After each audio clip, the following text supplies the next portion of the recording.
Hey guys, welcome back. So I've just finished watching Dot and Bubble and I'm mixed on it, but on the whole I did enjoy it.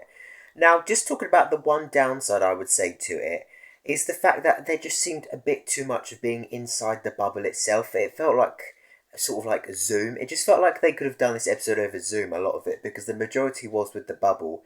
And it felt like when she sort of met Ricky September in real life, that's when it started to pick up and become more enjoyable. But when they went back into the bubble, I thought it dipped. So I don't like how there was too much of the bubble. But that was the only negative. What were the positives for me? Were I like the story itself, and I liked how they become reliant on the technology. And I think that's very much a message to us now about how we're so engrossed in our phones and how we're becoming more reliant on phones themselves. So I do like that subtle message. I also like how this episode had a few twists and turns. The first major one was when she killed Ricky September. That was like I didn't expect that from her. She was very sort of like bratty and very rich and just sort of entitled, I would say. And I really didn't like her character. I thought she was going to be much more likable, but she really wasn't likable then. And then when she killed him, I thought that was even worse. And then the big twist at the end was when they all turned out to be racist, because I generally didn't actually notice that there wasn't anyone who was black in the actual episode except the Doctor themselves. I didn't realise there was anyone sort of in the episode who wasn't white. So that was quite a surprise when they sort of turned around and said, "You're not one of us." At first I thought it was because they weren't the same species, like the Doctor and Ruby. And then I started to realise it was more towards the Doctor, and then they never actually come out and said it, which I think was quite clever, but in a way I did want them to come out and say it. But I think it was quite clever how they actually never actually come out and said about him being black, and that's why they sort of weren't with him and decided to go against him.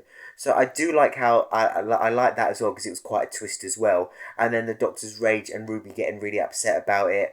I do also like how they decided not to go to the Doctor, and then they're going to die. I wish we sort of just saw like a sort of glimpse into the future, just a quick shot showing them die to prove that the Doctor was actually right. But I think you can sort of tell that they're going to die. So it's an episode with a lot of twists and turns, which I like.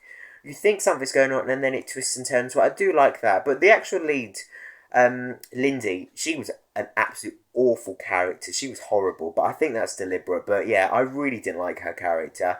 And the Doctor was in it a lot more than I thought he would be. I thought it was going to be a much more Doctor-like episode.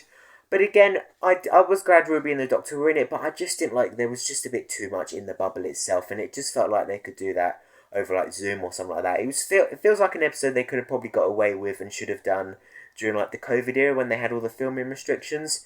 But now it just felt a bit lazy, because a lot of it was in the bubble itself, which I thought, because I thought it was enjoyable at first, but then it was just in the bubble, and then it just felt going on a bit too long. I felt like it was going on a bit, so that I didn't like. But again, the episode was really enjoyable. I like the slugs. Although they were sort of grown by the Dot itself, there wasn't much of an explanation of how they come to be, or what's actually going to happen to them now, actually, as well. So I felt like that was left unanswered. But I do like how the sort of Dot was sentient and then didn't like them. I can see why, because look at Lindy, she was horrible. So yeah, I do like it, and yeah, it was a great episode in general. I just don't like the sort of Dot bit. There was just a bit too much in the actual bubble itself. But apart from that, I enjoyed it. I'm looking forward to rewatching it and seeing how I feel about it. But yeah, this episode definitely had some big twists and turns, and I did like how it sort of surprised us once or twice. So I do really like that about the episode. Looking at next week's episode as well, it does look sort of odd as well. I'm looking forward to find out who that character is. He could possibly be Captain Jack. I'm sort of hoping it's not, because I feel like we've had Captain Jack in the David Tennant era. We had him back for Jodie Whittaker's era. I'd rather they bring back a different character. But I am looking forward to sort of finding out who he is and what's going on with the episode as well, because it does look unusual itself. So I do look forward to seeing that, and a lot more of the Doctor and Ruby as well, because we haven't really had them together sort of exploring since technically the Devil's Cord, because boom, the Doctor was stuck in one place. 73 yards, it was mainly just Ruby, and then Dot and Bubble, it was them together but just in the bubble. So I'm looking forward to them being actually out and about and exploring as well, so that'd be quite cool. But yeah, I'm looking forward to next week. But what I'd love to know is what you guys think. What did you think of the episode? Did you think it was really good, or did you not enjoy it? Let me know in the comments below. But thank you so much for watching. I hope you enjoyed the video, and see you in my next video soon where I do the full review. Thank you all for watching, and take care.